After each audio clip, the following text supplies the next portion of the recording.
So, good morning and welcome everyone to this online session being organized by ICMAI Social Auditors Organization, where we have eminent and experienced panelists with me who are going to talk about and discuss the evolution and the importance of social stock exchange in Indian economy, and also specifically what are the advantages for the NGOs to get associated with social stock exchange, and then thereafter, what are the advantages and what is the process of registration on the social stock exchange. I have with me Madam Jyotsna, who is the promoter director of Blue Sky LLP. She has been connected, associated with social sector for a long time, including doing the social impact assessment for various firms. And I also have with me Mr. Kaushal from National Stock Exchange, who is involved in the whole process of registration of NGOs, the NSE.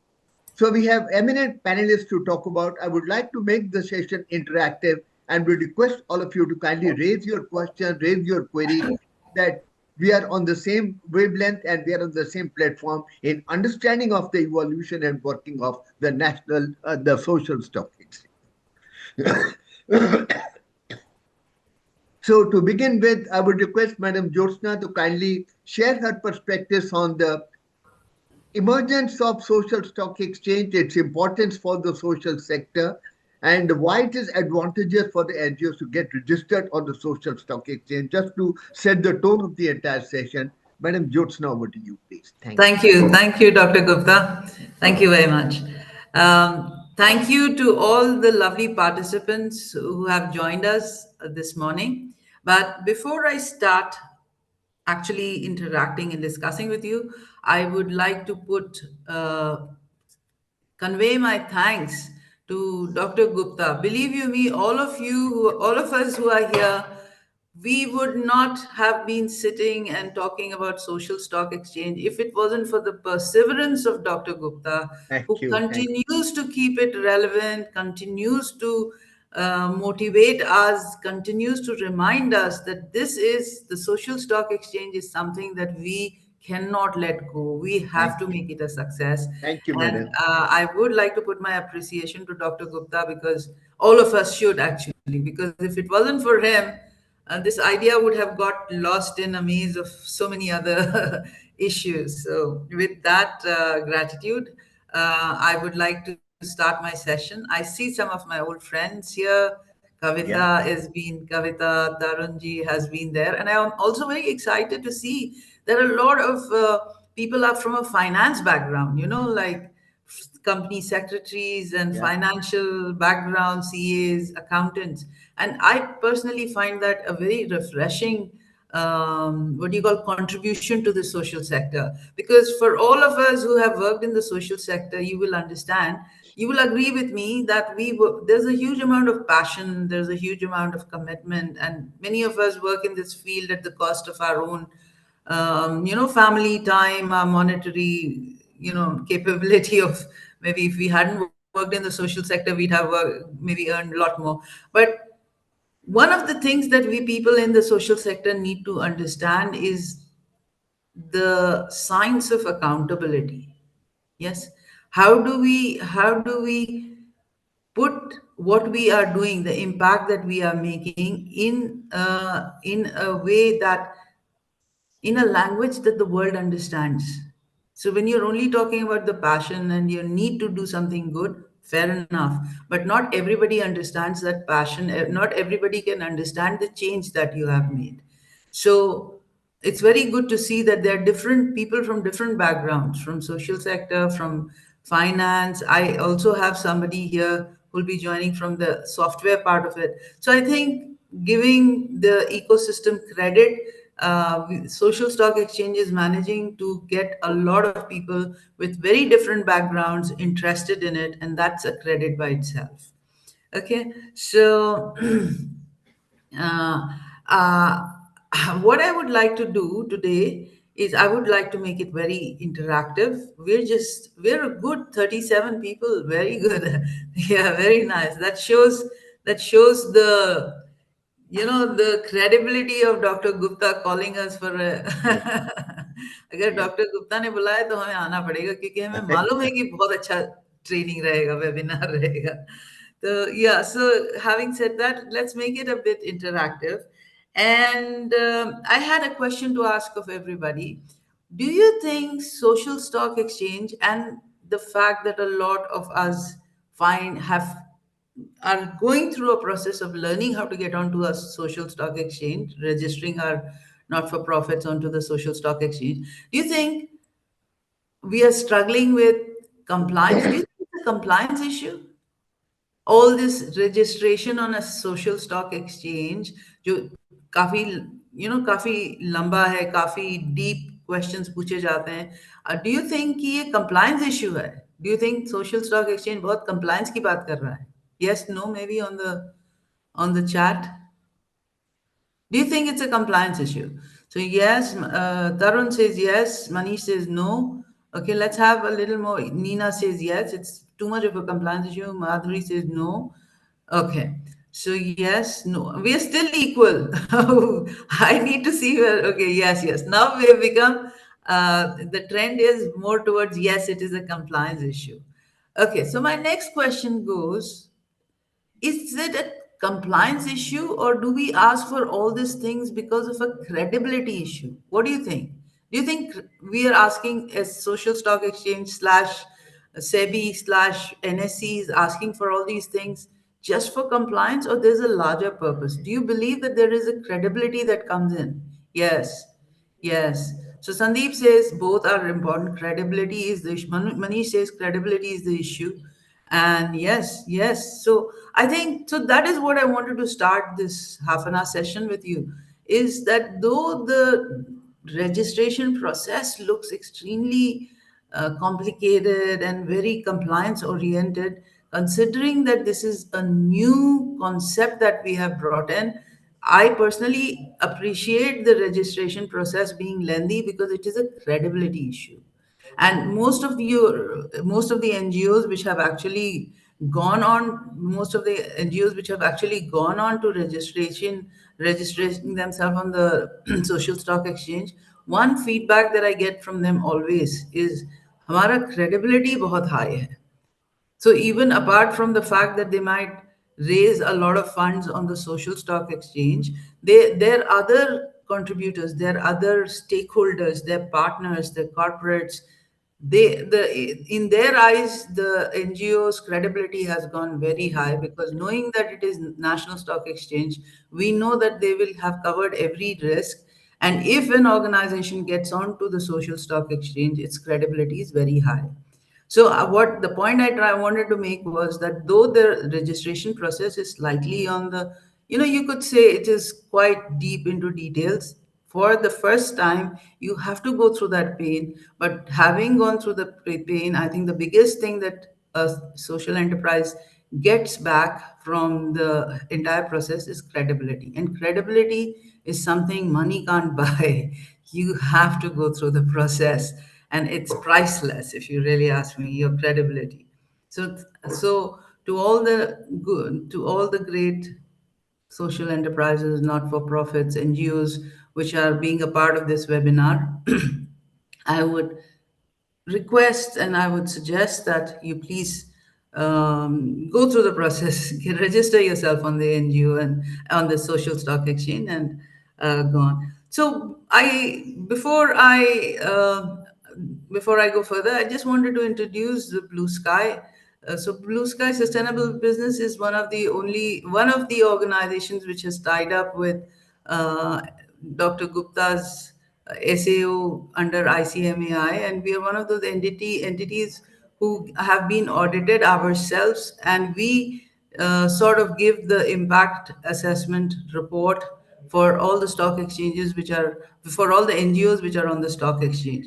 So I introduced the word impact. So I am basically tying it up with the word credibility. So, what is the biggest credibility that an NGO has? Let's see what answers come up for that. Credibility, आपका, what is the unit of action that you do to increase your credibility in the non-profit sector or the NGO sector? can we see some of this interaction? Yeah. Tangible, Manish क्या बोल रहे हैं? Tangible impact. आपने तो पहली बार answer दे दिया. Yes. Any more things, ideas apart from impact?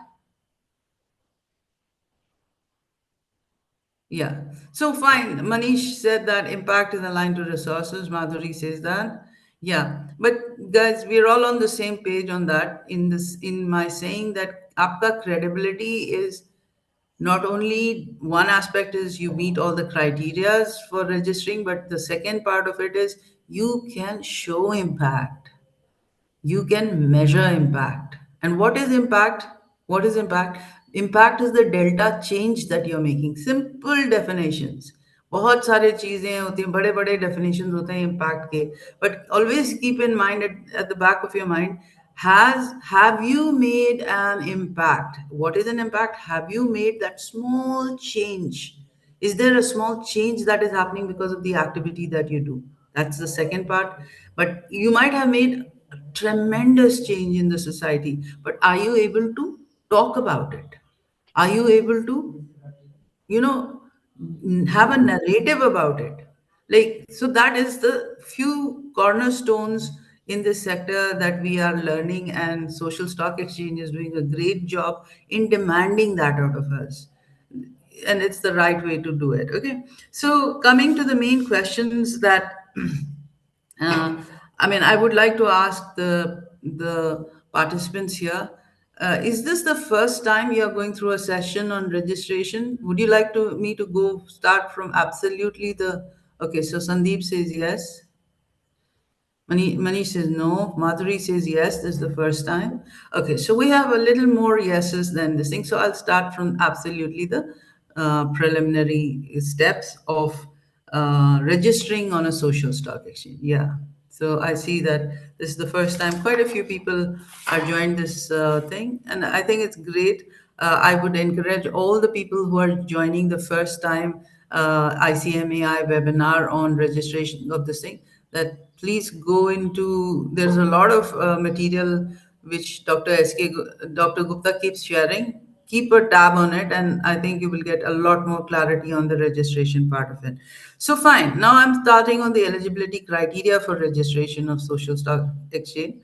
And the eligible entities, there are two types of entities, and one of them, of course, what we call not-for-profit organizations.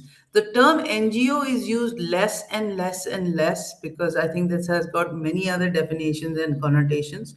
So in the social stock exchange, we use the term not-for-profit organization and for-profit organization. Do you find it strange? uh, do you find it strange that we also have a for-profit social enterprises which can raise money on the stock exchange? So, yeah, Nina says no, it's not strange. Section 8 companies, yes. Mahesh, no, everybody. Yeah, good. It is not, we've always felt in, I mean, I could say that in the society I grew up in, it was always there was a very underlying hint that if you make too much of profit, then you're a capitalist. Like like वो हम उस जमाने में हम लोग बड़े हुए हैं जब ये making profit was almost considered कि अरे profit बना रही है, like she's not helping the society. I think we have come a long way, and we feel that organizations have to be profitable for them in order to make a society better, because ultimately there is a huge amount of investments which need to be done in a social sector. So coming back to it, the eligible entities are both non-profit organization and for-profit organization. What is the one thing that is common in this eligibility? That they should have a social intent. Yeah, have you heard of this word before, social intent? Anybody heard? Yeah, social intent. Yes, good. What do you think social intent is? Anybody wants to, yeah, get on to the, yeah. What do you think social intent is? It's extremely important to understand social intent for social stock exchange. What is social intent? Social objective, Nina, okay. It's not a wrong answer. Yeah, yeah. Social intent is an intention to do good, but there is a catch in that word. Is you might have an intention to do good, but are you really doing good? Yeah. So what they did was that how do you, yeah, the intention is there, but how do I know your intention is genuine? How do I know whether your intention is making a difference? It's a difficult question. So what they did was that they said at least 67% of, especially for a for-profit, especially for any of these organizations, whether it is a trust or a society or a Section 8 company, at least 67% of average receipts in the last 3 years goes towards social development. So when you are registering for the social stock exchange, this is one of the first cornerstones that you need to get in place. Yeah, is can you demonstrate that 67% of your investments, or 67% of your sales, or 67% of your beneficiaries are come under the social objective. Yeah, the intent for social good should cover at least 67%. There is a finer art in, like how you would show this 67 percent, like how you show your social intent in 67%, but that is something maybe you can get in touch with us offline and we can go deeper into it. So what I'm saying here is that at least 67% of your 67% is the cutoff. You have to show that your work in helps more than 67% of your target stakeholders in terms of social objective. Okay, so another thing that I wanted to say was, who for not-for-profit organizations can be trusts or societies or Section 8 companies. Can foundations, like I'm sure a lot of your organizations are getting funds from corporate foundations, can foundations be registered? Yes, no?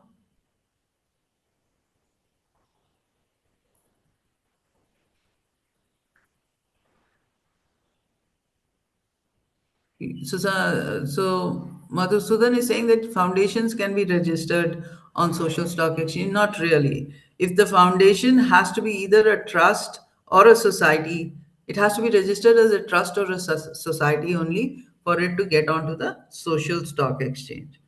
And can a company or an LLP or a partnership get onto a social stock exchange? Technically, yes, but I think that area is still to be opened up. But just I thought I'll mention this, that as long as you can show 67% of revenues are coming from eligible social activities, you in the future you would be able to get onto the social stock exchange. Yeah. Okay, so what are the eligible activities? Any idea? I mean, I could do anything and say I've made a social difference, but what are the different umbrellas under which we call it a social activity? What are eligible social activities? So to all for all the people with the finance, CS, CA backgrounds here, you would know the Companies Act, and in the section 135, you have all the eligible activities which come under the CSR bit of it. Yeah, the social stock exchange has gone on a more mature level, and they have defined the eligible activities much more granular form as compared to the CSR, as far as compared to the Companies Act, Section 7, Schedule 7. So be very careful. So first of the things that you're going to see is, are you eligible? Either you're a society, you're a trust, or you're a Section 8 company. You might be a for-profit organization, but is 67% cutoff of your revenue, sales, beneficiaries coming under the is more than 67% of your these target stakeholders should be seen as benefiting out of your organizations. So eligible activities, you would have to align yourself to the Companies Act, and basically it falls, you have to align yourself in the language as mentioned in the schedule as mentioned in the Schedule 7. And I must say that there is something called the social audit standards brought out by ICMAI is the signatory for it. Brilliant and supported by SEBI. Brilliant what do you call? Uh, Brilliant resource to identify what aspect of your activities and how do they align with the Schedule 7. Okay, so we have now determined our eligibility and we have mapped our activities to Schedule 7. We have validated our financial thresholds at 67% rule. We call it the 67 rule. And then you're going to choose whether you're going to the National Stock Exchange or the Bombay Stock Exchange of the same. Then this is where this is where you sort of start needing multifunctional expertise, because you would need to go through the foundational legal documents. Yeah, your all your legal documents on the basis of which you have been registered, your last year 3 years financial statements, and governance disclosures. And this is where I find a lot of organizations struggling, in the sense not because they don't have a good governance, but the type of compliance that is required from a governance point of view is extremely tight. And I personally agree that the governance is absolutely the measure of how strong your organization is. So it's just not about five people got together and started this NGO, but in this world and age, in the age of 2026, each of those governing body members will be scrutinized for their financial aspects. Yeah, so this is where your legal help that you would be asking for, very useful. I'm sorry, I've been going on. Is there any other question, anything somebody wanted to ask? I heard something. Okay, so we looked at governance disclosures. So typically, for all those people who have registered themselves in on the SSE, spend some time with your consultant on the governance aspect. For all your directors, your board meetings, your finance, it has to be scrutinized very thoroughly. And I personally feel, because I've been a part of a lot of not for profits, sometimes we don't consider this very important. Yeah, but if you are going to the social stock exchange, if you're going to register on the social stock exchange, remember, one of the biggest things that you're getting is not only the funds that you raise, but the huge amount of credibility that you get. And credibility depends on the people who are working in your organization, especially the leadership. So governance becomes very important. And of course, impact and outcome statements. I must tell you one thing, that the organizations which got registered the first time, I think 24, when this thing, there was a lot of paperwork, but impact assessment was not an important part of it. But of late, I think Mr. Kaushal is also here. He's going to give you a lot more information on that. Of late, I see that even for the registration, uh, if SEBI is not convinced about the language, or if they're not convinced about the impact, they're asking for an impact assessment done even before or as a part of your registration. So be ready for that. And I personally feel, for all the organizations that we have done impact assessment before or as a part of the registration, it really cleans up or gives huge clarity on what exactly are they going to the stock exchange for. Yeah, so it's not कि हमने बहुत अच्छा काम किया था, अब हमारा impact assessment करा दीजिए. But when we or anybody else who does the impact assessment goes through the process, it hugely helps the organization which is going in for registration in getting a clarity of the communication and things that they need to focus on. Yeah, because remember, this is not a one time thing. You raise money, at the end of the year, you again have to give an impact assessment report, an independent impact assessment report of what happened with that money. Yeah. So, yeah, and you can online submission via stock exchange portal. The SEBI goes through, I mean, NSE will go through its process of checking and eligibility and all that, and will come back with clarifications and revisions. And only then will be registered as a social enterprise on social stock exchange. We have this, you're eligible to list as a zero coupon, zero principal instrument on the social stock exchange as of now. So to this group here, what is the zero coupon, zero principal? Any idea as to what this is? How do you raise money by by that coupon? Anybody wants to try? Let me make the question easier. Uh, what I wanted to find out is, what do you think? How do you think raising money? Yeah, no repayment or either. Yeah, Ashwani, you're right. No repayment or either principal or interest. Zero coupon, zero principal. Yeah. So fine. I have given 1 crore. You've raised 1 crore, and you don't have to pay back in interest or in principal. What do you think I, as an investor, want from you? Kavita says social return on investment. Yeah, yeah. But what I have put in 1 crore for the NGO which was raising money. What do I want back? Okay, fine. Social Kavita, SROI will be a process. It's one of the methodologies. Social intent. Somebody says social intent. Social intent is a very subjective word.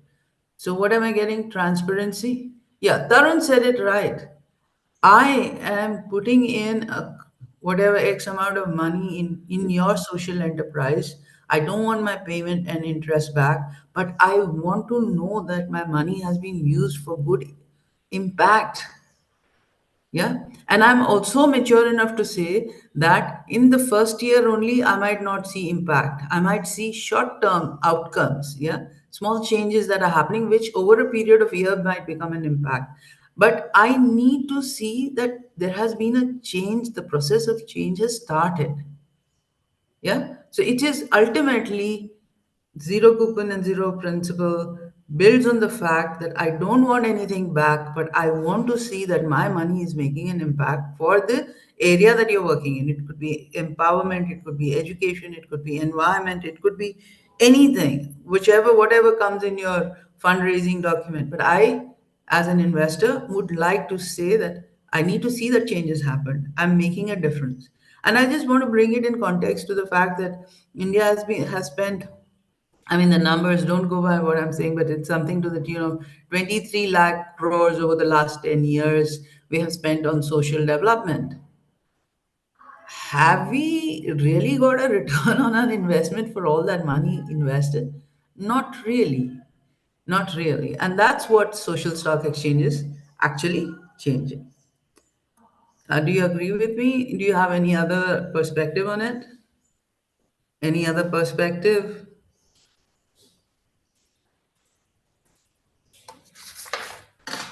Sometimes, yeah. Yeah, so zero coupon, zero principal is not only, it comes with a huge responsibility. It comes with a huge responsibility of being professional, transparent, accountable enough to talk about the change that you're bringing in. It's a new language that we are learning in this field, but it can be done, and it is being done beautifully in many organizations. Um, Again, like, what I'm trying to get at is the clear articulation of the social problem addressed. Clear article. It's so no longer can you get away with saying that we set up 20 water pumps to improve the standard of living. Does not work in a social stock exchange, because when you do an impact, when you want to report on the impact at the end of the year for the money raised, how do you define standard of living, and how is it connected to 50 what do you call bore wells or water tanks or nalas that you have built?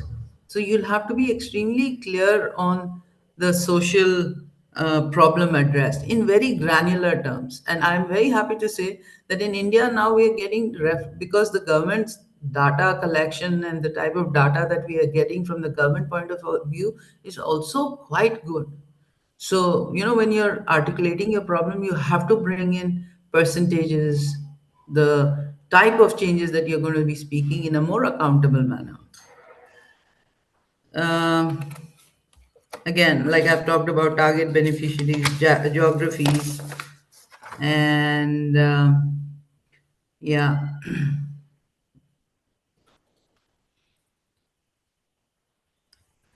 Okay, one thing that I wanted, any particular questions that you wanted to ask on this? Because I'm just coming to the last 5 minutes of my call. Is there anything specific that you would like me to address?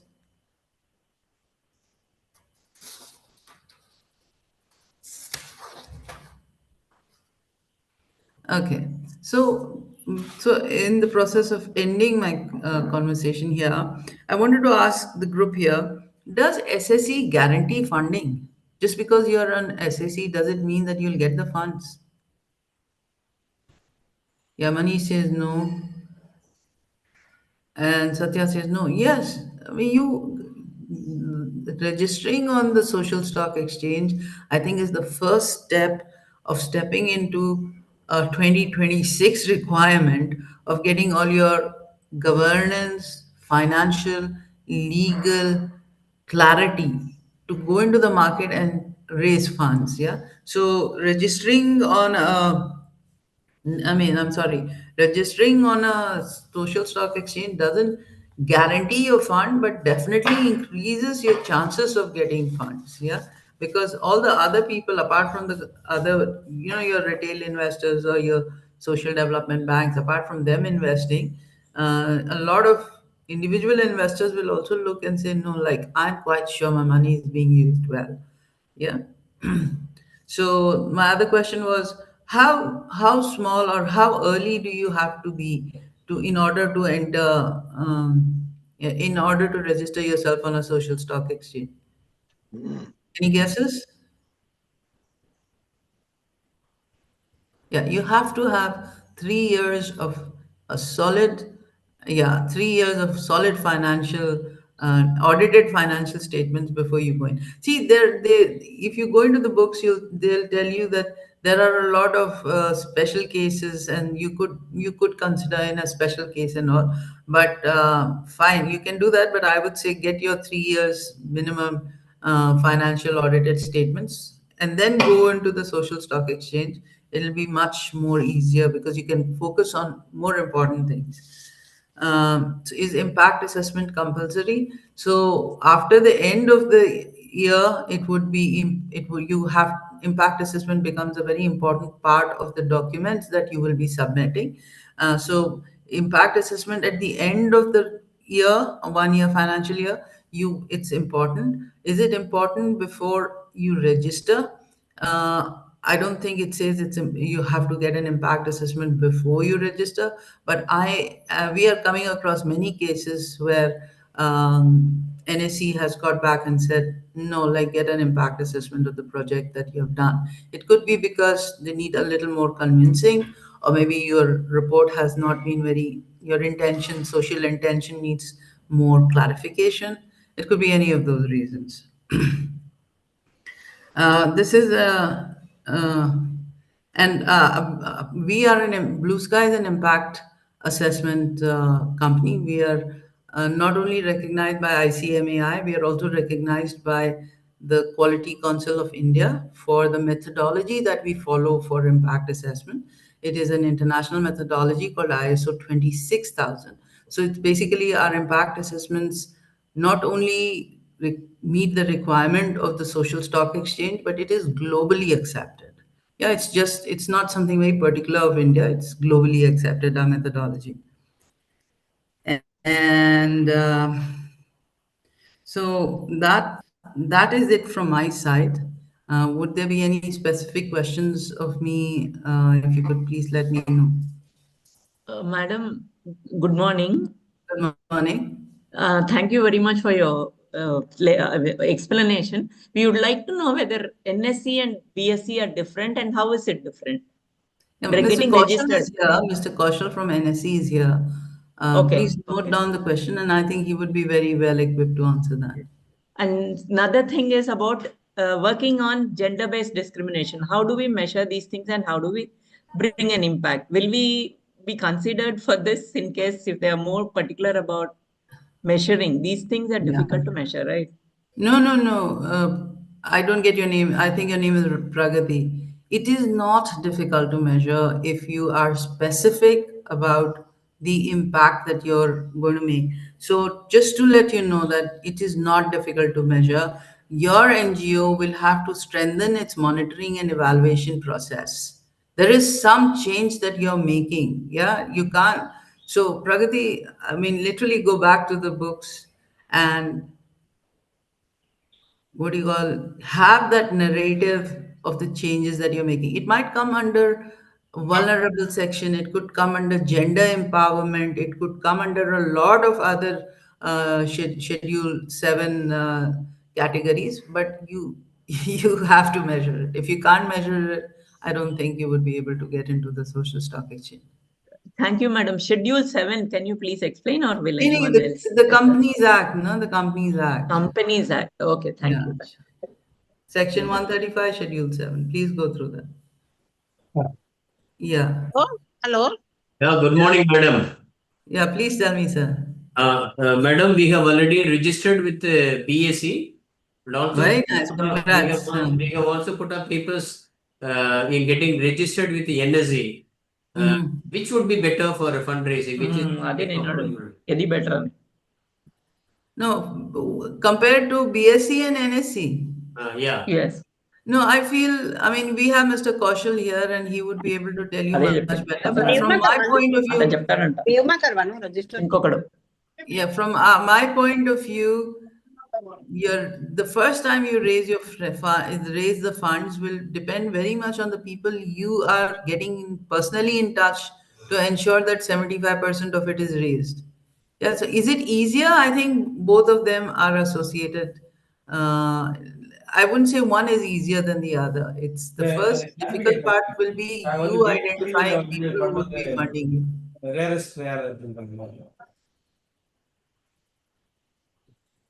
Hello. Yes. Yes. Yeah, may I ask query? Yeah, please. Yeah. I'm Pragna Mehta. Hello. May I speak? Yes, please. Yeah, I am Pragna Mehta, President of Rotary Club in Mumbai. And, we are doing wonderful projects. So for my term is say up from July to June. And I would like to use this social enterprise exchange platform for my projects. So I just wanted to know what is the duration of getting it registration, provided everything is I'm compliant, already. We are doing good CSR and FCRA also. So if I want to register, how long it can take? And once we put up the project with all the requirements, what is the reasonable period when can get money? Yeah, Dr. Gupta will answer that because there is a whole. Yes, madam, we have Mr. Kaushal from National Stock Exchange. Yeah. He I will think talk Mr. about Kaushal the will be the best practical person. aspect Yeah, and so can we have connect with Kaushal, email No, or number? he's there with us only. Yeah, sure. He's going to talk within Okay, 5 minutes. sir. He's here Okay. only in this session. One more. You can ask all your questions. So I will sign off. Thank you very much. I will be hearing this conversation because I'm also very keen to hear Dr. Gupta and Kaushal Thank speak. But I will sign off from the screen for the time being. Thank you very much, Dr. Thank you. Gupta. for madam. giving Thank me you a so much opportunity. for Thank sparing you, sir. your time and sharing your perspectives and experiences. Thanks a lot. Thank you very much. So moving forward, we now have Mr. Kaushal from National Stock Exchange. Okay. And he's involved in the whole process of registration of NGOs. So first, allow him to make a brief presentation of his, whatever he has to say, and explain the whole process. And thereafter, the session will be open for interaction with him. So over to Mr. Kaushal, please. Thank you so much. Sure, sir. And thank you so much for having me here. And Thank Jyotsna madam was very right, about your energy and enthusiasm about Social Stock Exchange. I have been knowing you for more than 2 years, and it's Yeah. all thanks to the platform like Social Stock Exchange that is helping me meet all the great people in this, sector, area, and industry. Sure. Thank you. And many thanks to Jyotsna ma'am also. She made it very interactive and made it a kind of question where people participated, and it shows the interest of people, that how they are excited about knowing of social stock exchange. So I will start from some of her pointers only, because that will give a kind of, further perspective, and from action point of view. And when she talked about compliance, she talked about credibility and trust and all those things. That was literally what social stock exchange is all about. So I will start from, if we see one product of exchange, right? If we have to think that, I'm asking everybody, what do you think is the one product that exchanges are giving to people or investors or donors, or like, you and I?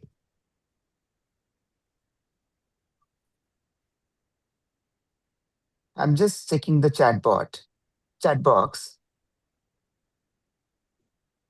Mhm. Okay, fund, shares, credibility, dividend, impact. Social change, sir. Yeah, very rightly said, uh, that somebody wrote trust.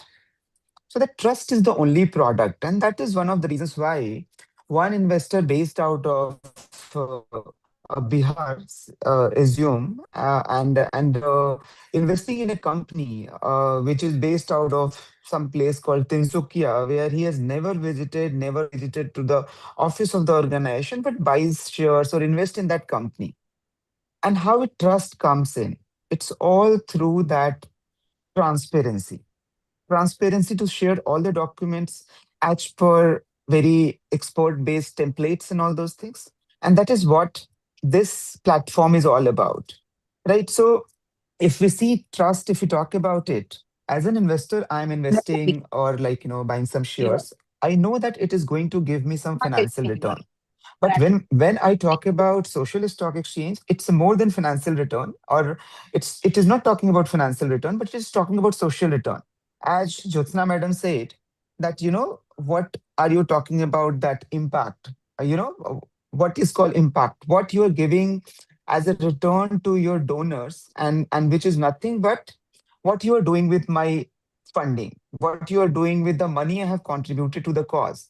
Yeah. Because if I have donated, it means that I care for that cause. And I like the way how you put in your document that this is how you are going to solve this problem or support to that cause. So that is how it is. And when it comes to compliance, certainly, like, you may be asked many questions. There are certain reasons why it is a bit uncomfortable. This is happening for the first time in India, where capital market and social sector both are collaborating, right? And in this collaboration, where capital market talks about uh, financial return and social sector talk about social return, it's co-learning happening between both, like, both the sectors are kind of learning from each other, and ecosystem is also learning alongside, like, eligibility criteria that we talked about, that 3 years of experience you should have. Madam talked about 67% of your activities or your expenses or your receipt of funding should uh, be for those 17 activities, which are very much like, aligned with the sustainable development goals. I would love to share that recently, because we saw that many of the NPOs, they have been somehow struggling to uh, put in words and numbers that about their social intent, primacy of social intent, and that has been a bit difficult. So that criteria is now removed. So you can take a note of that you don't have to establish the primacy of social intent by saying that 67%, and for that you have to submit any document. So recently it got removed from the eligibility criteria. So that is one update I would like to share. Another update is when we talk about, even if you're registered, you have to share your assessment report and all those things. No, annual impact assessment report certified by the social impact assessor. As a part of new update, it has been like, made the self certified. So that is where, like, after seeing that, even if somebody has not raised fund, then then bear some cost when it comes to, like, taking those assessment reports. Meanwhile, there is a question called how it will be established.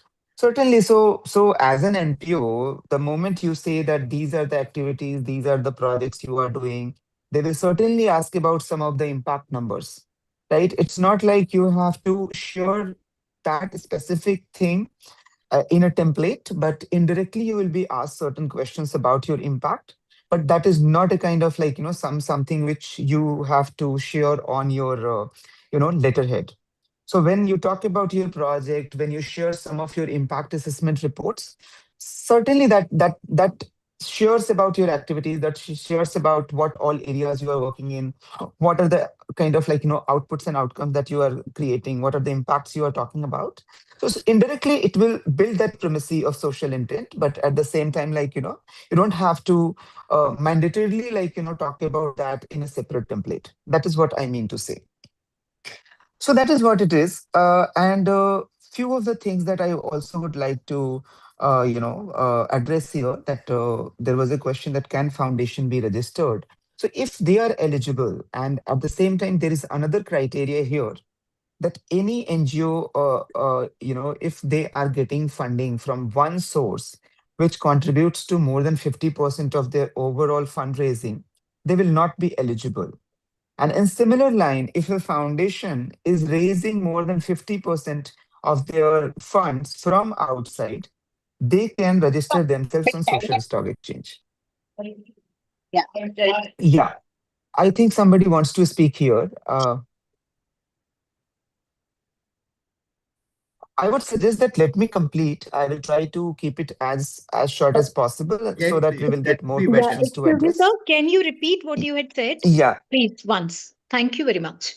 So yeah. So I said that if one NGO is getting funding from 5 different donors, let's assume, but one donor contributes to more than 50% of the overall fund raised in the last year, in that will not be eligible to register on social stock exchange.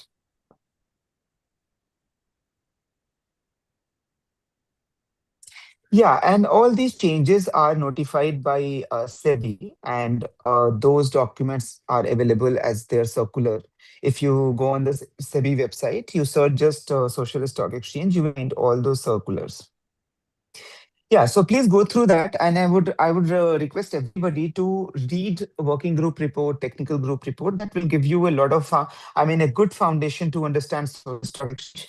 Our website also has one guidebook that gives perspective as to your frequently asked questions, some pro tip how you can, narrow down of registration and listing. So when we talk about compliance, coming back to that, why it is required, one is, like, that credibility. We do not want to create one another platform where there are more than 5 lakhs NPOs, like the Urban platform, or there are, like, more than 33 lakhs NPOs across India. When it is like credible NPOs, they will be trusted, and even donors will find a lot of conviction in funding their project. Think once you get all the questions, you don't call it a kind of challenge, you call it a kind of learning opportunity. Because if you just search on Google that what is the difference between a listed company, I'm just giving you one hint, a listed company and unlisted company, you will find a lot of like differences. And one major difference is, once you are listed, once your project is on the platform, it certainly needs and it addresses your systems and processes, right? So it means that it strengthens your system and processes, and rightly said by ma'am, that governance system. And it helps your organization only to live up to all the values, and make it more value centric and system and process centric, rather than just doing things in as it comes. So that is how, and I would give one example of Unnati Foundation. So they were the first one coming on the platform raising fund, and they clearly mentioned the difference between coming on the social stock exchange and now. So there are so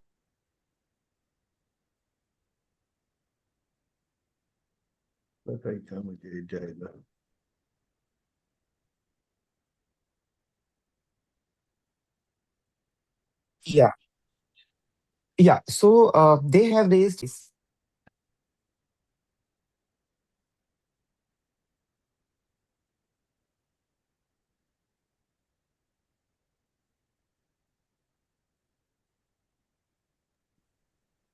Sorry, Mr. Kaushal, we are not able to hear you. Your voice is not clear. Better now. Let me turn off my this network.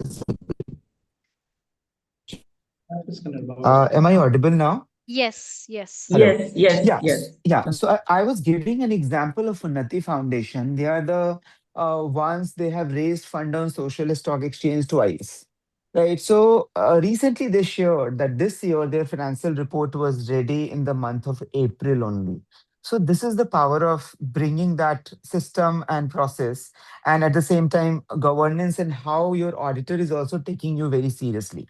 So that is one of the indirect benefits of social stock exchange. There are many things that we can talk about in length and breadth, but let's first talk about the registration process. So once you decide to register on social stock exchange, you go through all those documents, see if you are eligible to register yourself, because there are very basic criteria. One important criteria is your last year's fundraising. I mean, receipt of funds should be at least 10 lakh, and the expenses should be 50 lakhs. So that is one criteria. Once you fit into all those criteria, there is a portal that we have on NSE uh, called NEEPS. So what I will do is after this webinar, I will take all the email IDs, or I will share all the details with Sir, and he will circulate those details across everybody, that what all the documents I have been talking about. Sure. So once you decide that, NEEPS portal is for all the, like, even for IPOs also, you apply through that. So there you have to sign up. There you have to create your account. It comes to us after submitting some of the basic information. Then our team go through that, and they approve that sign up. You receive your user ID and password.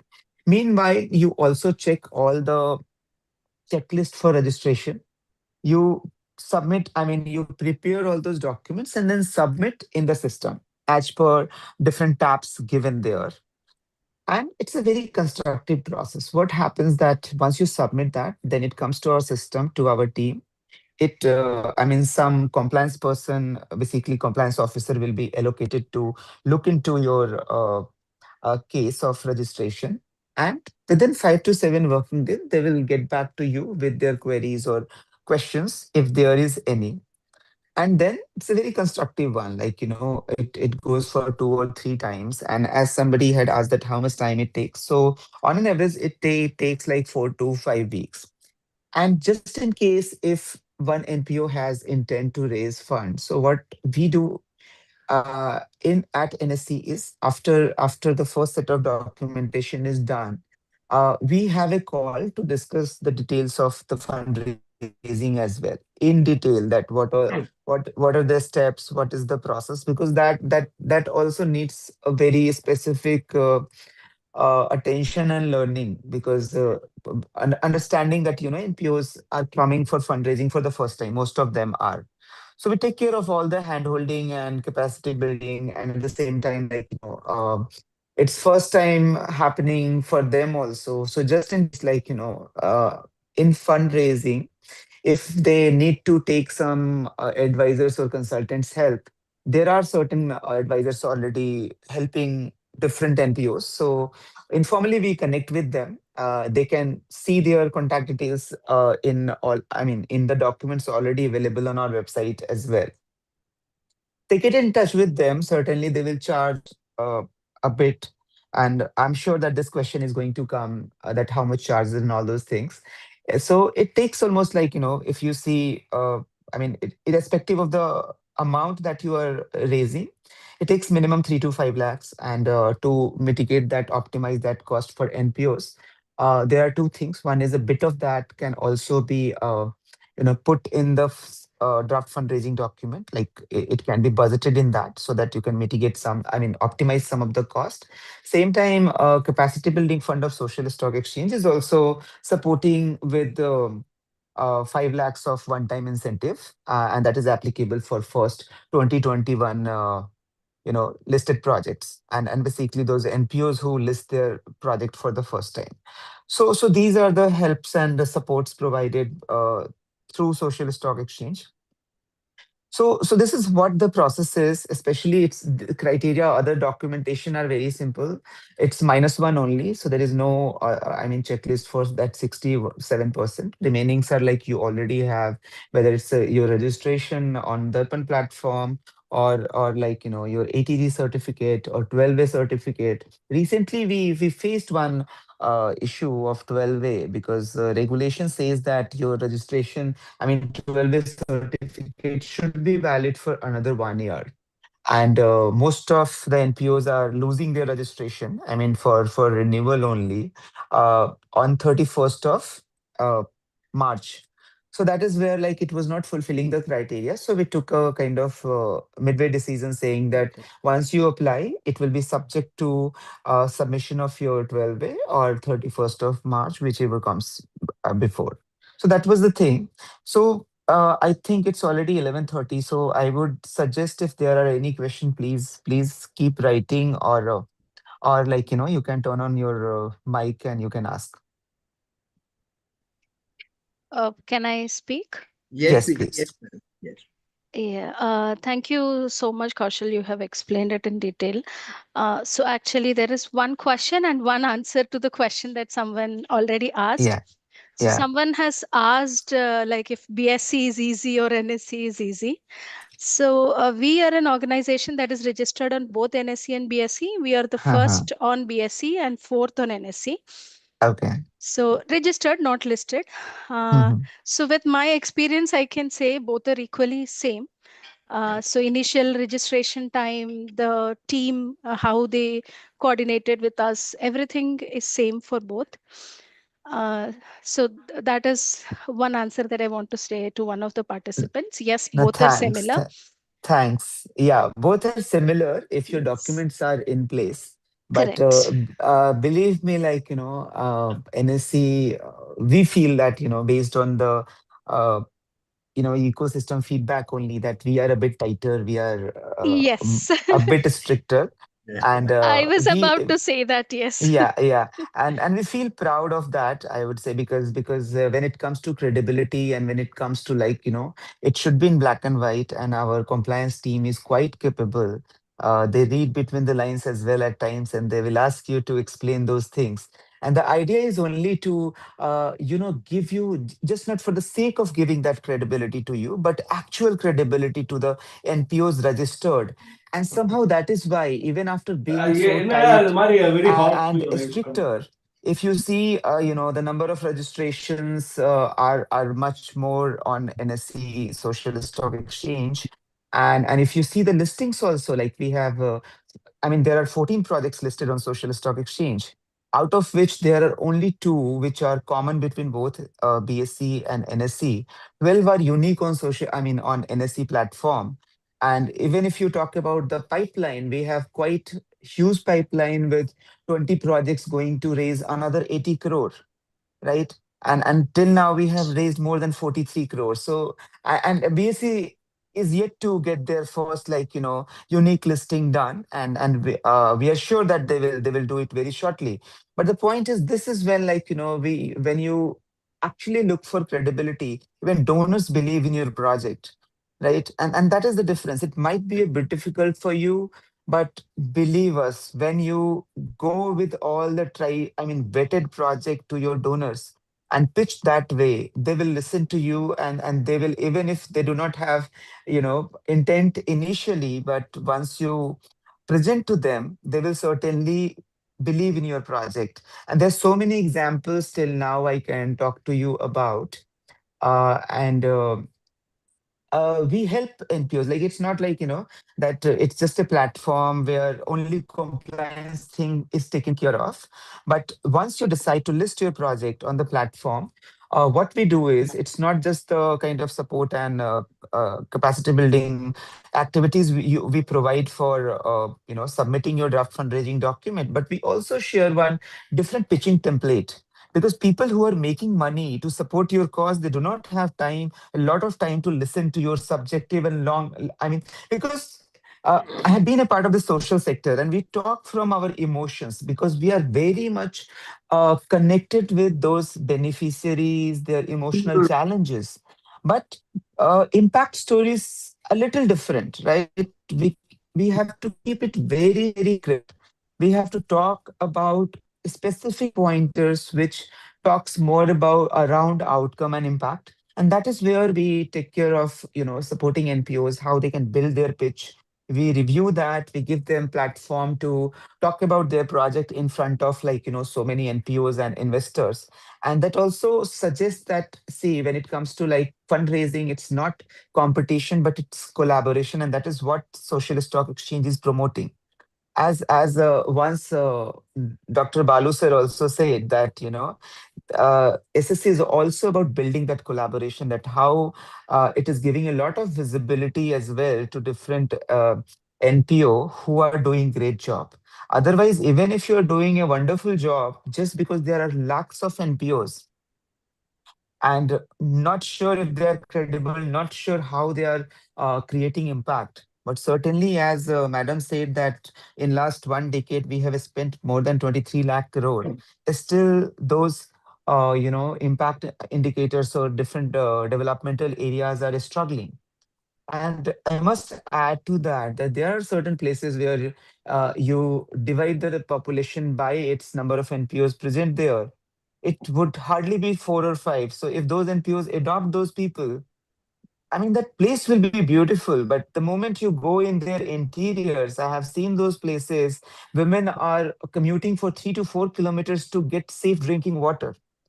So that is the Water, kind of like, water yeah, gardens. that is the, yeah. So it's again like the point is the moment you will be asked for documents, when you have to prove your credibility, that is how one NPO can differentiate themselves and saying that we are proud of what we are doing. And one wonderful example given by Dr. Balu only was, let's assume that you are getting 1 crore from one funder or two, three funders. Then you are accountable for just one person or one organization. But let's assume the way Social Stock Exchange is talking about democratizing philanthropy, or talking about retail funding. If your 1 crore is funded by like 10,000 people, you'll be accountable to those people, and that is how it will keep you driven. It will keep you inspired for doing a wonderful job. And going further, if just assume that if your 1 crore worth project is funded by 1 crore people, just imagine that 1 crore people are expecting that impact out of you. No matter how much, like, you will feel for the result, you will feel for delivering that result by implementing it anyhow. A lot of things to talk about Social Stock Exchange. Somebody said that, to talk a little bit about listing part. So what happens that here is the difference. Like one NGO gets registered and they can list their project, and that is how they can list their multiple project, and that is how projects get listed. NPOs get registered.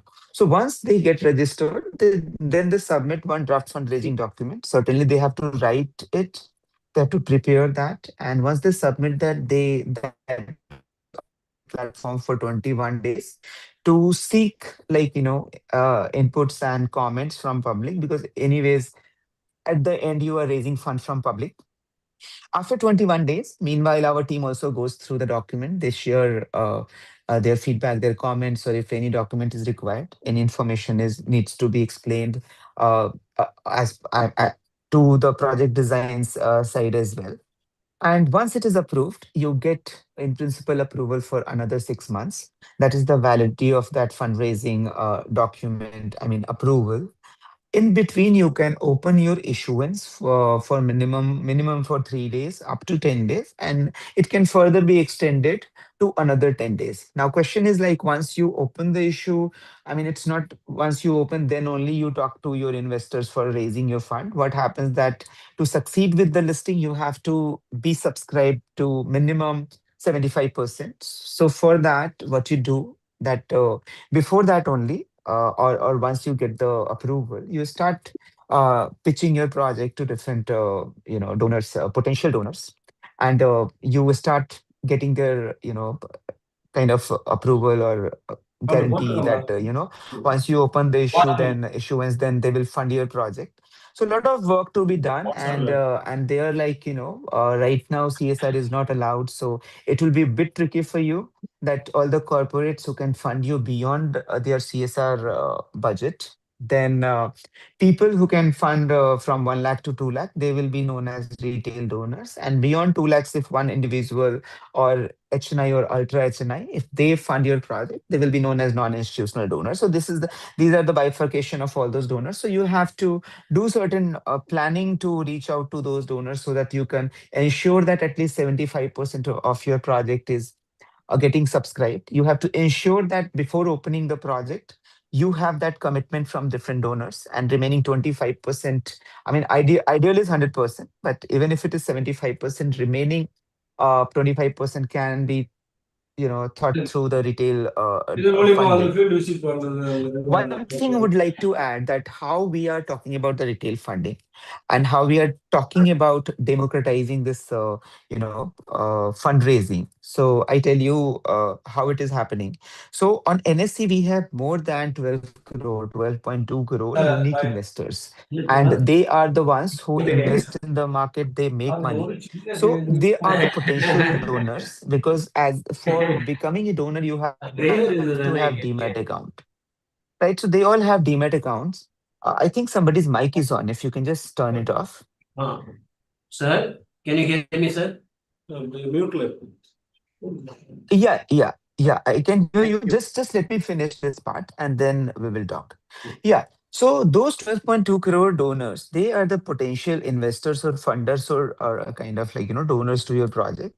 And what we are trying to do is, the way one person can book for their IPO, or apply for IPO, similar way, we have enabled eIPO through all the 3-in-1 brokers, and basically through ASBA and eIPO.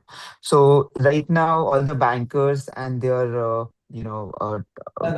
trading part, like their broker platforms, they are all ready with this eIPO. They have enabled.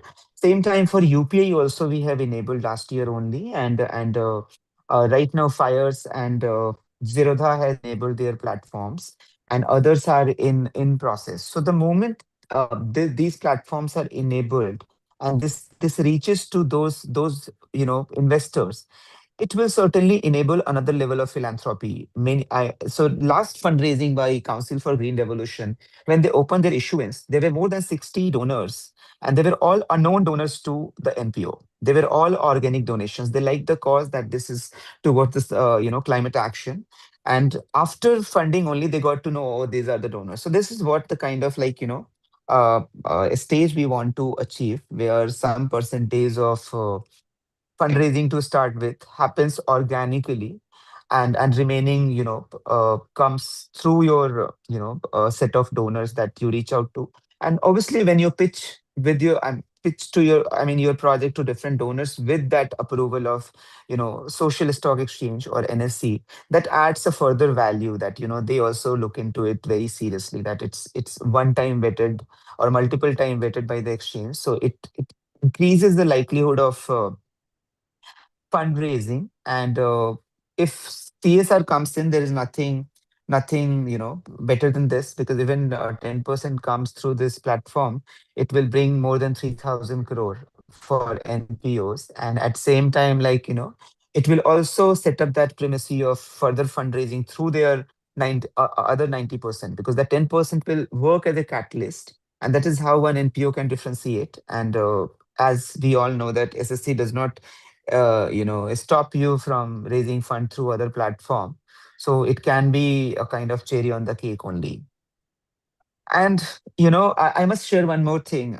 It just got into my mind. So recently, we got to know that ICRA and CRISIL, they are rating agencies. They also have this question of, are you registered on social stock exchange? And the moment you say yes, I mean, it actually uh, help you build further chances of better rating. So that's how it is. Yeah, somebody has some question, please. Yes, sir. So can I ask you one question, please? Yeah. Uh, so can you give us insight about the social audit? If the social audit is being done, does it help for Yeah. an impact assessment, means reports which while registering with you or having fetching money with the donors? No, it certainly does. And more than that, everything is so much formalized. Like, you can get it done through the social impact assessors, because the initial name was auditor, and audit is more like a kind of financial term. So it was changed to social impact assessment and assessors. It's all like, these assessors are certified by NISM after passing some exam and getting some field exposure as well. And once you get that done, it's like, think it this way, that many reports you prepare, which are like, impact assessment report you submit to the donors, or like, CSR funders. So it's between you and the funder only. It mostly never go on the public platform. So the moment you submit these assessment reports, it gets uploaded on the exchange website. And right now it's very less numbers, but over a period of time, let's assume that we have thousand projects listed on social stock exchange, right? Then it will create a kind of like, benchmarking. Exactly. It will also create a method of discovering the price of that impact. If you are doing the Correct. same project, if some other NPO is doing the similar project, or same project in say, assume that it's in the same or similar socio-economic, kind of political scenario, and they're like, both are having different project budget. Certainly, like, it will be more transparent, right? And that is where like you will evaluate, even donor will see that who is giving a better return on their funding. So over a period of time, like, this will create a different level of calculation of the impact, and seeing that what is the unit cost of that impact. And that is where like there are different innovative financing models also coming in place. And recently, two more news connecting to this. One is, recently social impact bond has got that approval through social stock exchange, and that is one of the methods of outcome based funding. So one implementing agency gets money only when they implement the project and shares those numbers and impact with the funding agency. But there are different methods. If you read through that, there will be one, private funder or risk funder, they are known as. They will risk their money to get that impact. They charge some risk premium, and that they charge from the outcome based funder. But this is also one of the methods for NPOs or implementing parties to raise fund. You are not required to necessarily going to different, like, retail funder or corporate funders, but you can raise funding through these methods also. And this can only happen when one is like, when you are actually impact driven or outcome driven. So these are different methods, and we all know, like, I've been in sector for like more than a decade, and I've been seeing a kind of use paradigm shift where it was very subjective initially 10 years before. We used to talk a lot in terms of like, emotions, success stories without numbers.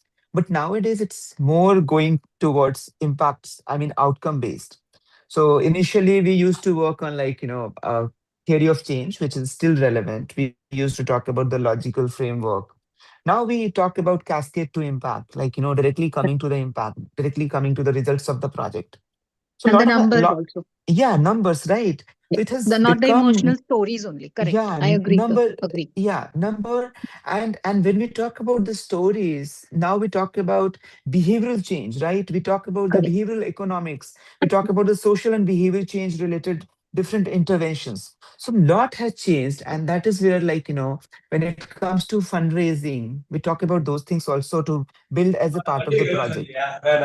And that is where, like, social stock exchange is bringing a kind of different perspective and ideology. Yes, sir. And it also talks about, like how in future, just the way, like, there is carbon credit or social, I mean, this So, water credit.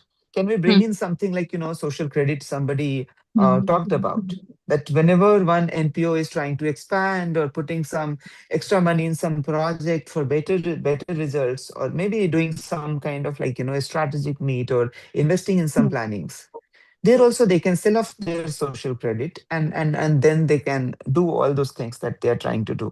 But as, like, it's very much evolving, and we have completed just 2.5 years only as a platform, and this is not a very, like, very new platform that India has tried, but it has been tried and tested in several other countries also. Most of them have faltered, and mainly because they used to be a kind of separate entity, or mainly a crowdfunding platform. uh, but here it's well supported by exchanges which do not talk about the business model, but it's a social model. It's not making any profits, when exchanges are running this platform. It's only to, kind of, when our finance minister, honorable finance minister, talked about it, that how we can channelize, or how capital market can reach out to masses and solve the social problem. So certainly NPOs who are doing a great job, they are loving this platform. There are many NGOs, they are still thinking, but when we talk about, like, the first Max Essay Award as an organization, it has gone to Educate Girl. We all know they have raised their funding on social stock exchange. There's so many such examples. Pipeline is good, and the moment if CSR gets introduced, I mean, there will not be any looking back for this platform, and this will be a great litmus test, you say, or synergy to establish that credibility and trust, and that visibility also, because those don't I mean those unique investors, they come from almost 100% of the pin codes in India. So that is where, like, we all know the name of Unnati Foundation and many others who have raised funds on social stock exchange. So we can relate that before they came on social stock exchange, how much other people were aware about their organization's name or projects. So I was just telling somebody that, say, for example, today, if 1 out of 5 people know about your NPO, maybe SSC might bring it to 2 people out of 5, or 3 people out of 5, they know about their NPO. Who are your potential, stakeholders? Beyond fundraising, this is also one of the ways Branding. of creating that visibility and branding Branding. Yes. as a byproduct where you don't have to invest anything. So, Correct. so there are a lot of benefits that we can talk in length and breadth, and we have limited time. Yes. So Kaushal, I would Thank just you very much, request if sir. there is any other question, or Kaushal, Sir will, yeah, yeah, Kaushal, this is Sharda here from Bangalore. yes, ma'am. Thank you. You have given a lot of clarifications. We have interacted with you for one of the NGOs registration in the past. Just Uh-huh. two Uh-huh. questions. You mentioned in the initial Yeah. part of your talk that the 67% criteria, no, for expenditure, Yeah, that has yeah. been removed. Did I hear it properly? I wanted a Yeah, reconfirmation. it's removed now. Yeah, Okay, okay. recently. Second, okay, Yeah, okay. yeah. Second question. See, to promote entrepreneurship, there are a lot of incubators across the country, and most of them are set up as Section 8 companies, Uh-huh. right? And mostly it is IITs, IIMs, then your engineering colleges. There are many, Yeah. and these are all, of course, eligible for CSR funding. Now, they are also eligible as a social enterprise. Now, if they are set up by these institutions, will they be eligible for registration on stock exchange and listing? Yeah, they will be eligible because, see, Okay. social stock exchange does not only talk about not-for-profit organizations, it also talks about for-profit enterprises. No, these So are we not know profit only. These are not Yeah, profit. yeah. So they These are can, not- they can. If they They fit can. into the eligibility criteria, Section 8 are very much welcome.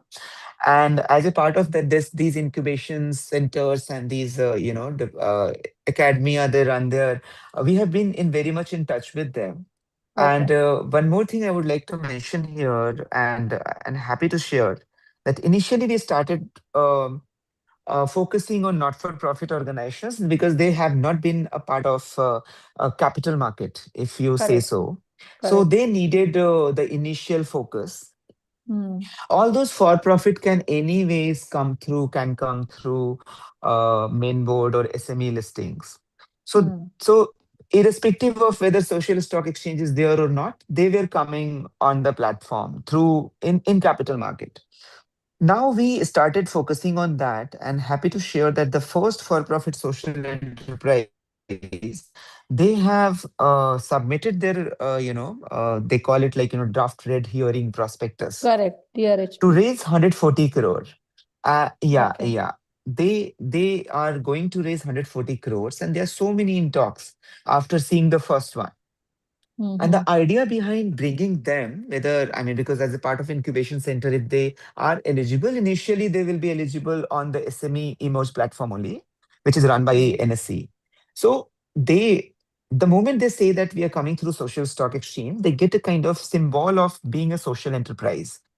And that helps them getting all the attention from social impact funders, right? Because they look for cause also. They don't look for like, the big numbers as a return. And that is where they have all the potential to become their anchor investor. Okay. So Thank you. that's how it is happening. Thank Uh, you. Thank you. yeah, yeah. And third thing I would like to mention for all those incubators or startups or innovators, we have recently collaborated with Mumbai Climate Week. That is happening on 17th to 19th Feb. And we are leading their innovation challenge. So as if they meet the criteria, they can also apply for that, which can help them getting all the exposure of the capital market and kind of like, so we have certain rewards and awards for that. And the biggest reward is getting that exposure of the capital market because if they fit into some criteria, if they want to go public, we will give all the boot camps, hand holding, different capacity building things, helping them on building their narrative through different design thinking methods. And at the same time, like, they will also get support of a kind of opportunity to attend some of our listing events, both on main board and SME platform. And that will help them understand that what is the depth and understanding required to come public with their, as their company. So what I can do is I can share those link with Yeah. sir.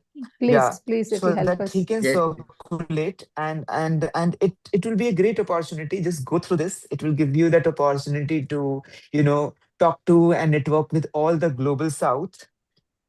And it's mostly like, climate tech or climate innovators. So if somebody is eligible, you can circulate that as well. Yeah. Thank you. So Thank if you. you have any other question, please. I think I missed your second question. I don't know. No, this is Sharda here. You have answered both of mine, IIT Yeah, IIMs, and then you answered the perfect. 67%, both of them. Thank you so Okay. much. I'm Thank done. you. Yes, Thank yes, you. thanks. Yeah, I have a question. So I've understood two yeah, ways of please. fundraising.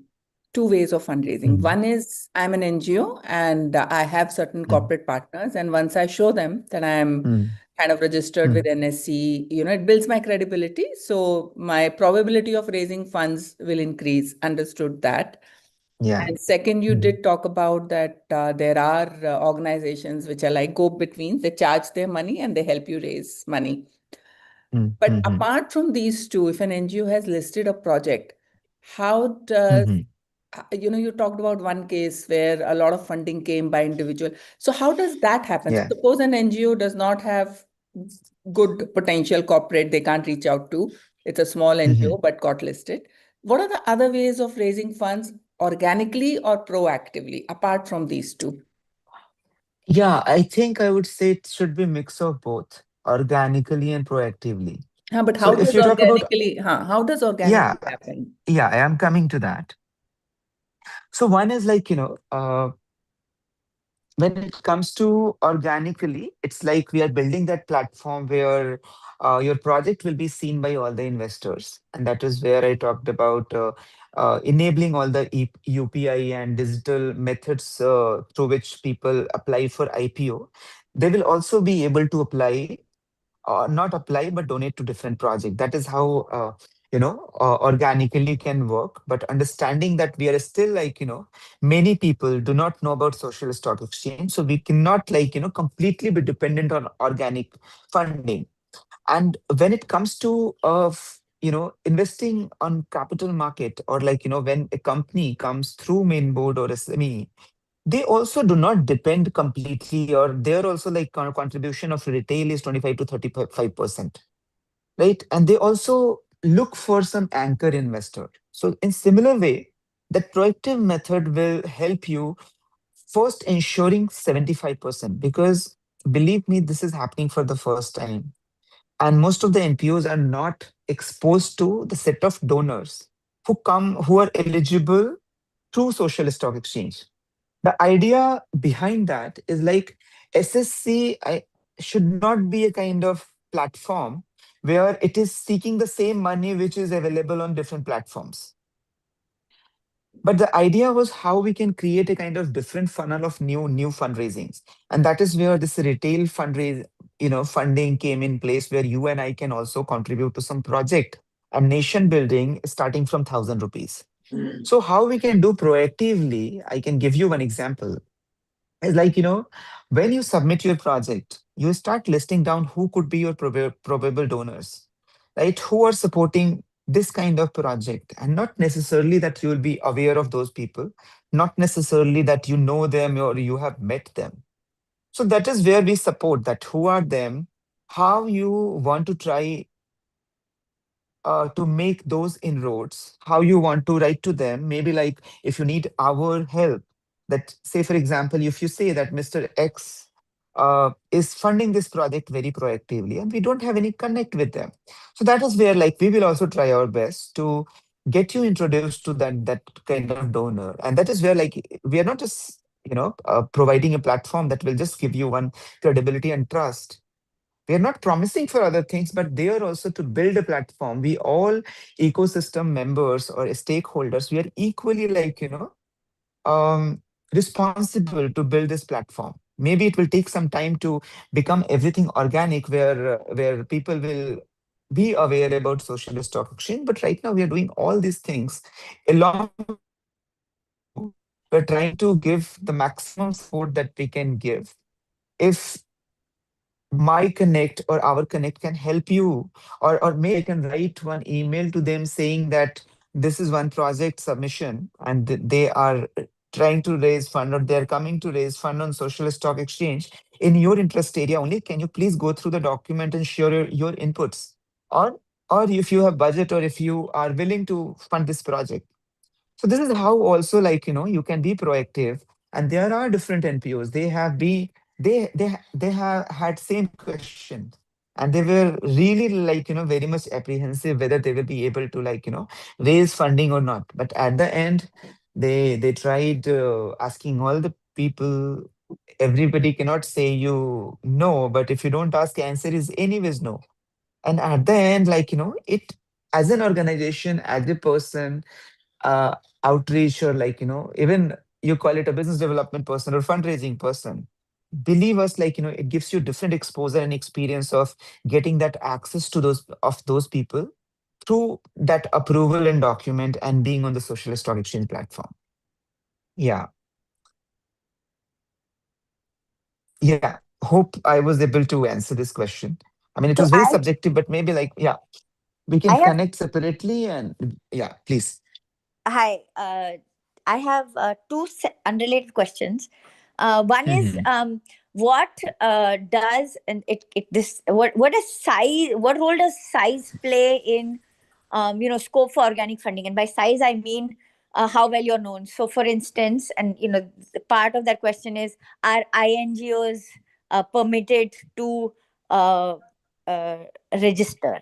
And if yes, if Mhm. something, if like a, Bill and Melinda Gates Foundation, I'm just taking Mhm. or a Pratham, Mhm. they obviously they Mhm. already have built some credibility in their sphere Yeah, of yeah, working. yeah, And so how does that yeah. influence the, the direction shift of organic funding versus some grassroots, NGO that is working in one village? Yeah, So so minimum yeah, fundraising that, yeah, fund you can raise is 50 lakhs. And more than size, you have to first ask yourself two questions. One is how big, I mean, how much money or funding this project needs to create impact. You know, if you're able to raise 50 lakhs only, and if you want to build a hospital, it is not going to happen because, or not build a hospital, but you are working on a project which is a kind of like, investment uh, savvy, or got like it. it needs a lot of like, funding. You can't create any impact. It will be just a kind of a small drop in the ocean. At the same time, there are projects where like 50 lakhs also can create a huge change. It can bring the change. That what is the kind of nature of the, you have to ask that based on your credibility, based on your network, based on all the knowledge you have about different funders, how much you will be able to attract, right? For that time, let's there is no organic funding, because that gives you a kind of like backup thing that how much organically you can do, and it cannot be assumed more than 20-25% to max if the fund size is small. Let's talk in a very practical way. So both things will help you out in understanding that how much minimum as a part of that intersection you require to implement that project, right? So initially what we suggest that you go with a kind of small size where even the impact is not compromised, and where you are also confident that itna to fundraising ho jayega, even if it is 75%. And once we also like once we discuss about the plans of fundraising and who can be potential donors, doing those outreach, initial outreach, whether do we need a kind of road shows or one by one interaction with different donors? Are there different corporate donors or government linked donors? They have been funding to different projects in these areas, whether those areas are aligned with your project area. So there are a lot of questions, right?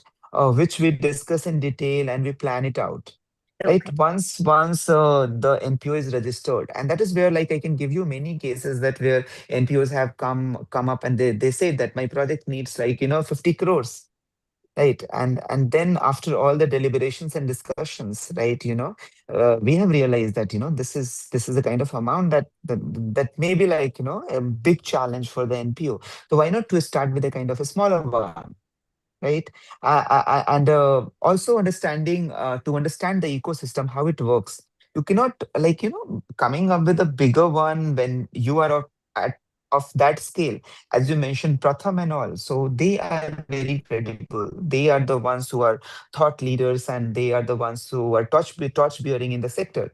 So if we you know leave these like outliers, I mean they will certainly like there are so many such NPOs like them, and they are in talks that when will be the right time for them to come on the platform. Maybe once CSR comes in place, then they will think about it, because they already have a lot of CSR funding, they have other platform funding, and considering the bandwidth and the kind of scale they work at it, maybe like it's not a kind of right moment for them to come on the platform.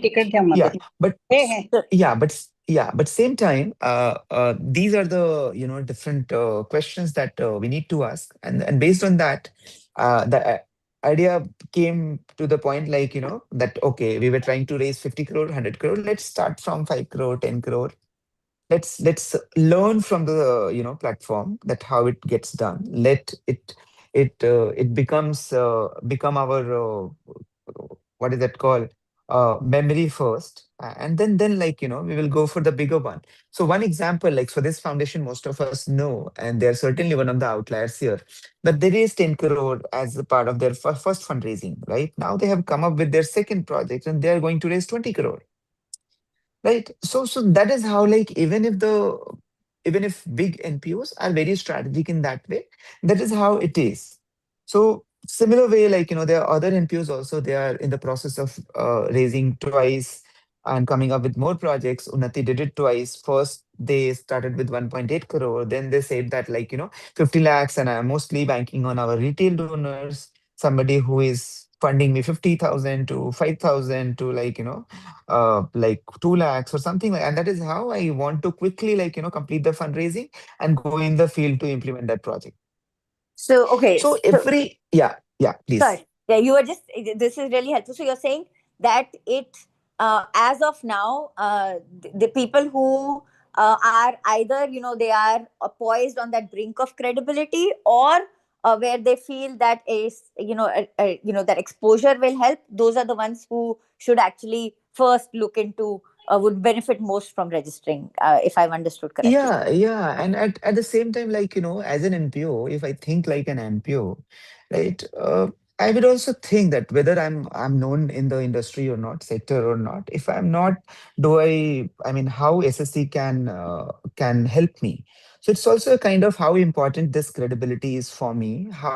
What is the cost of that credibility? Because a lot of things can be done through mass marketing, social media, and all those things, and everything is very expensive. When we don't go by organic method, right? But here, like the moment I mean, the name comes on the platform on NSE only, there are more than 20 lakhs hits, and the moment people start knowing about Social Stock Exchange, I mean, they will also read certain names. I mean, those names. So that visibility is all these things are byproduct. And one more thing is one aligned question or thought is there's so many NPOs they are registered, but they have not listed their project. Right. Yes. Also because they are not very sure that whether they will be able to pull those donors or not. But at the same time, it's not only NPOs are waiting for CSR, because most of them say that the moment CSR comes in, we will come up with the project. But at the same time, CSR people are equally looking forward to having having CSR on this platform. And that is where we get a lot of queries and questions from those CSR people saying that, we work in tribal development area, or we work for, women empowerment, we work for in health. Can you please suggest some of the NPOs which are working in our area of, working? And we introduce them, and we also get certain messages from NPOs saying that thanks for the introduction, we have received 2 crore fundraising. So even if it is not happening on Social Stock Exchange, but it is also giving a lot of benefits to those NPOs, right? Because as I said, CRISIL and ICRA, they really take it seriously, because the level of and the depth of due diligence we have, it's very much valid. Because for other platforms, it's just a kind of template. But for exchanges, when it comes to due diligence, it's beyond that. It's asking so many questions, including the PAN details of all the board members and everybody, and going beyond that and checking all the background information, whether they have been into some litigation, whether there is some scrutiny going on, and believe us, once these things happen, we literally do not allow NPOs to be on board in the first place.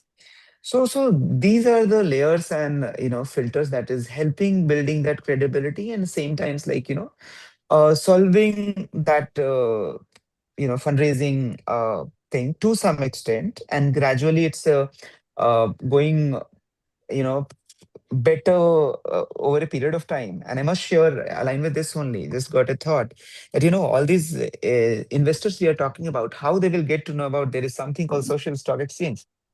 Right. So we are also in the process of doing some marketing communication, and basically building some social and behavior change communication. align with how Mutual Fund Sahi Hai or Jago campaign and so many we know that we do as a part of many of our projects. They help in behavior change through all the human-centered design. So the ideology of how we can connect this Indian ethos and philosophy of giving to with social stock exchange, because we all donate in some or other way. And we say that even the first chapati of our house that goes to the cow, that is the kind of country we belong to. And the only thing which is missing and not helping me or not convincing me to donate to some project is that credibility, that whether I'm giving that 1,000 rupees is going to be used in the project or is creating some impact or not. So anybody, even if somebody has donated or not, this platform is enabling them to see through all the impacts, going through all the documents of the project. And that is what the power of this platform is.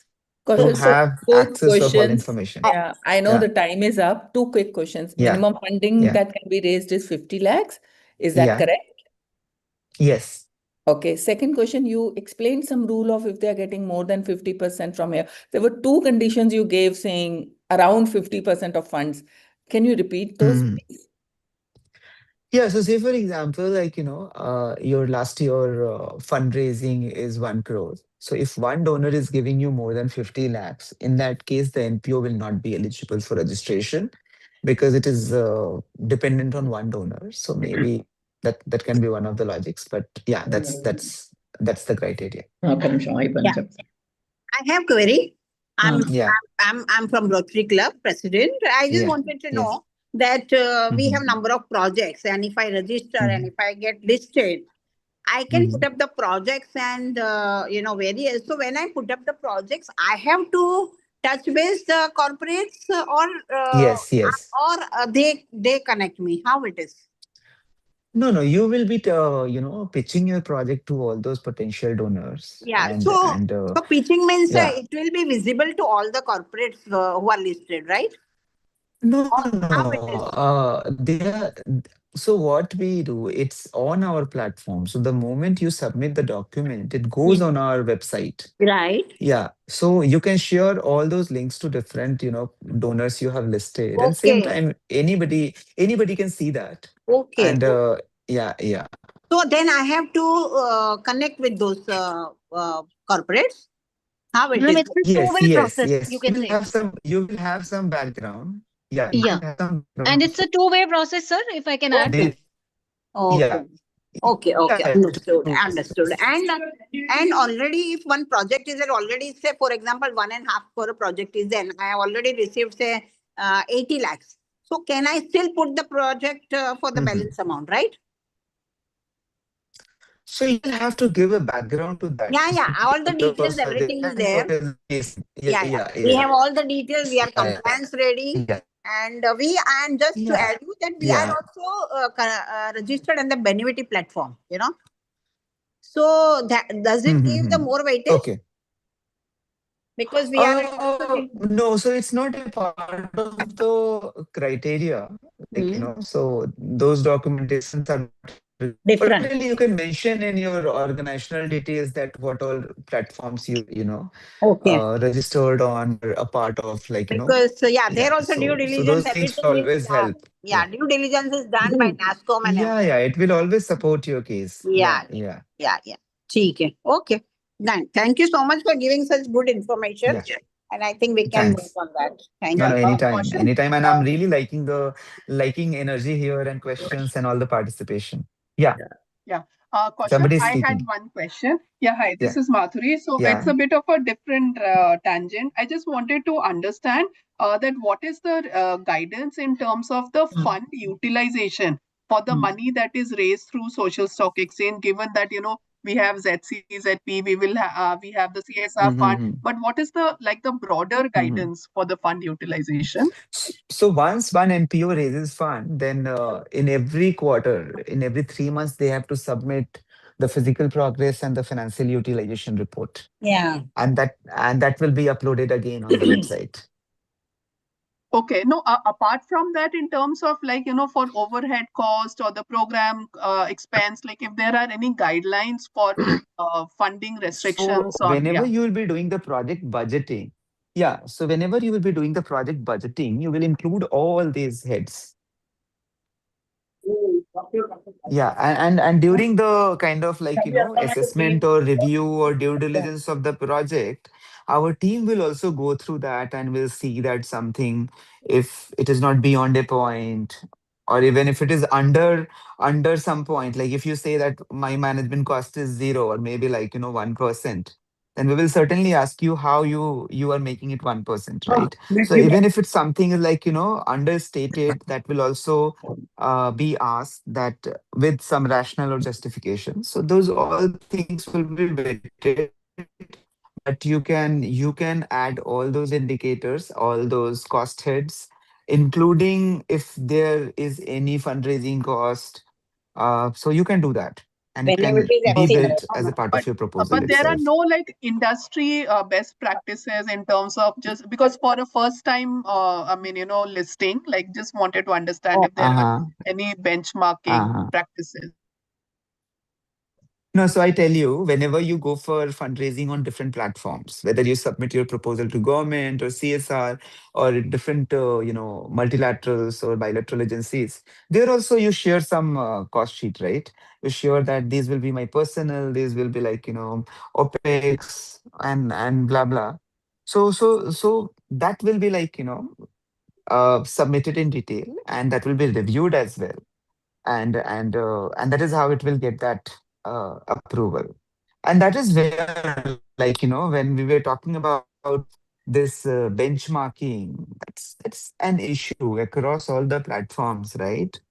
So we don't know what costs how much. And especially when we talk about the impact, we have no uh, costing for unit costing for impact. One organization is creating these many beneficiaries or different success stories in this amount. And it is completely a different story with another NPO, right? So it's still like, not that standardized here. So you can build your cost heads, and you can share that document. Certainly our team goes through that. They will ask you all the questions, and to give you some reference, I would suggest you to go through some of the documents uploaded on our website. That will help you out. Thank you so much. This has Yeah, been really helpful. thanks. Sir, thank you. Sir, can Yeah, I have a thanks. question, sir? We are registered Yes. from BSc. We are registered under BSc. Mhm. Now we haven't been able to do the listing. I think it demands some amount of fees, right, sir? Or should we go with NSE, or what do we do next?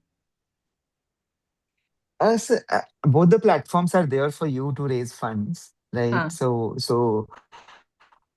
if you Does are, it you demand a can fee, sir? start working on your.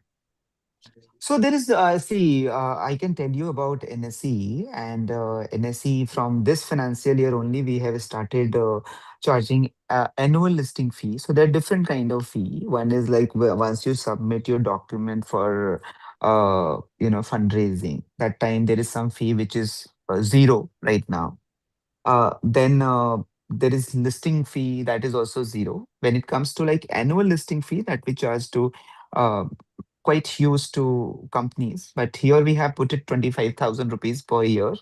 And this is done understanding that NPO actually calculates the actual implementation time very methodologically and practically, so that it does not go beyond a period, because there are certain projects like, if you say that this project will go for 3 years, which will actually need 1 year time, then just to control and help NPOs think about it, we have done it. That is one of the rationale, the 25,000, and that amount you can anyways put as a part of your fundraising document, because it will be charged only when the project is listed. Means your project is 100%, I mean, successfully subscribed, and you are going to start your project.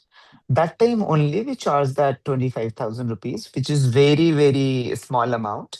and that amount you can build as a part of your project costing, and there is no problem in that.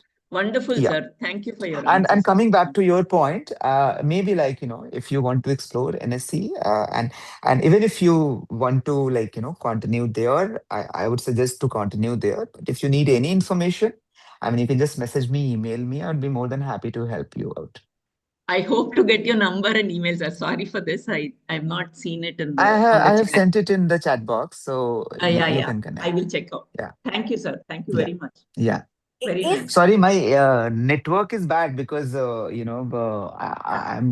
I've just shifted my house, so this Wi-Fi is yet to be installed. Yeah. It's on mobile network only. So I've just turned off my videos. I'm really sorry for that. Yeah, Very just, kind of you, sir. Nice. yeah, just nice. one query. When you said that you have to register, Yeah. so BSc and NSC both we should register? Itan pair number was. No, not at all. Even one exchange registration is enough, Acha. right? So, I mean, there are so many NPOs, they are on the both platforms. There are NPOs, they have registered on both, but at times they found NSC to be more convincing to raise the funds on. So it's all up to and the idea is to... So wider coverage is in both? Same coverage? Hello?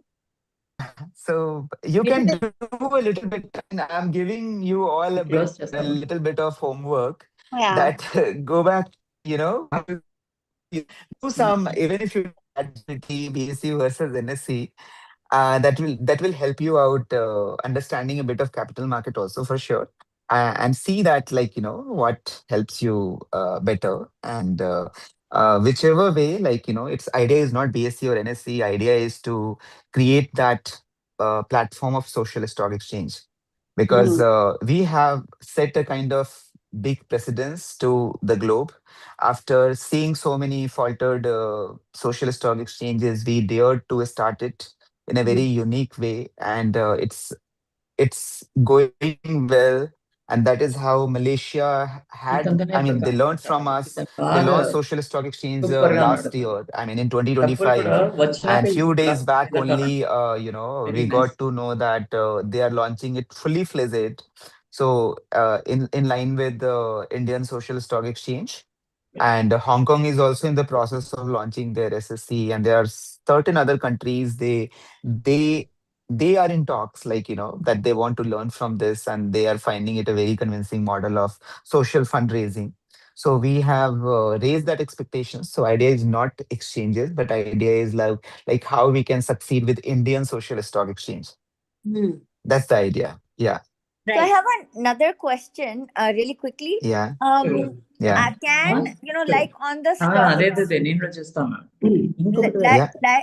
like how individuals can buy stocks. Is that the vision for the SSC, that eventually, like crowdfunding, eventually, like I want to give 100 rupees, I can do that towards a project of my choice. Is that something that is possible now, or is envisioned for the future?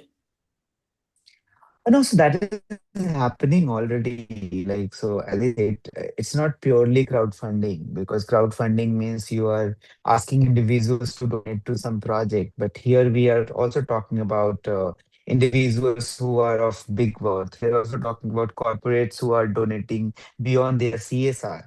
And as I said, that other, like, so the idea was to come up with one instrument like zero coupon, zero principle, and first prove this as a kind of successful instrument, and then talk about the other things. So once you will go through those technical and working group report, there you will find a lot of other instruments also got talked about. And as a part of the second instrument, we are soon going to launch outcome-based funding model, right? So this is called social impact bond.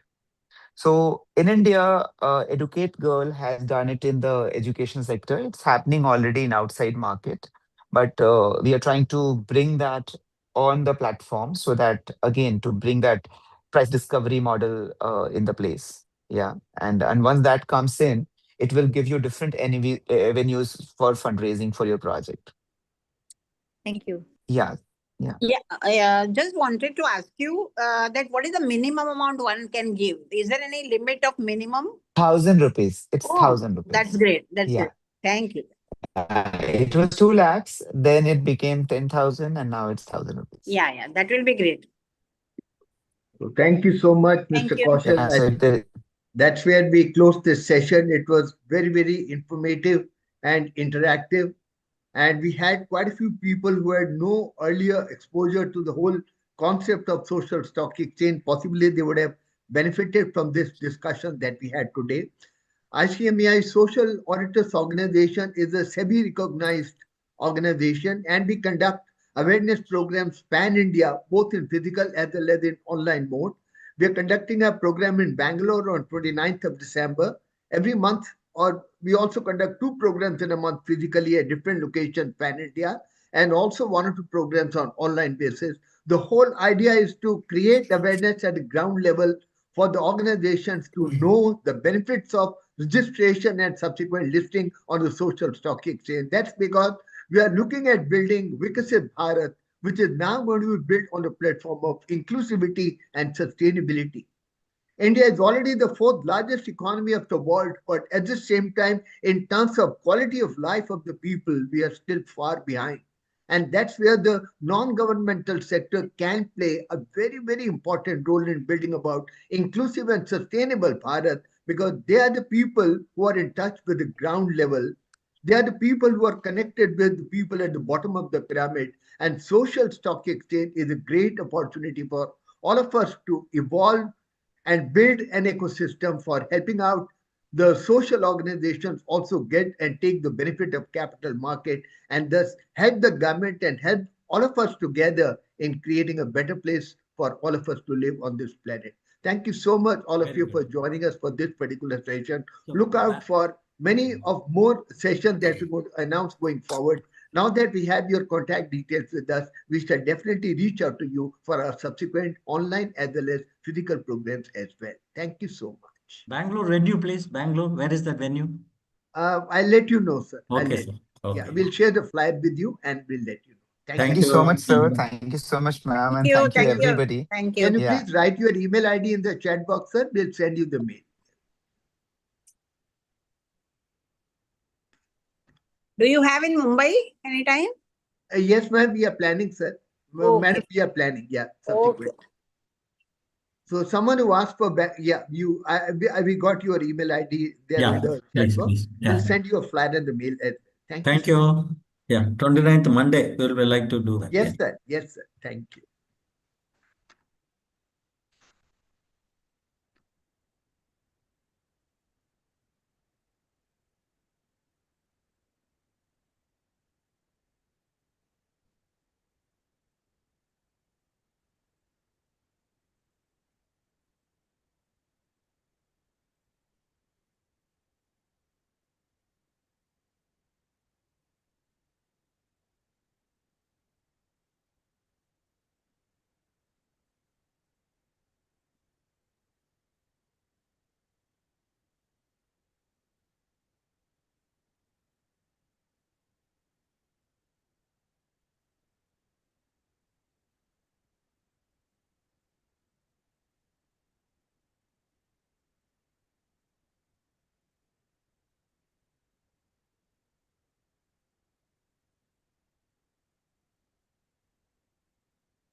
શું કરો છો આજે? હા? હા,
ఏమైంది అడుగు.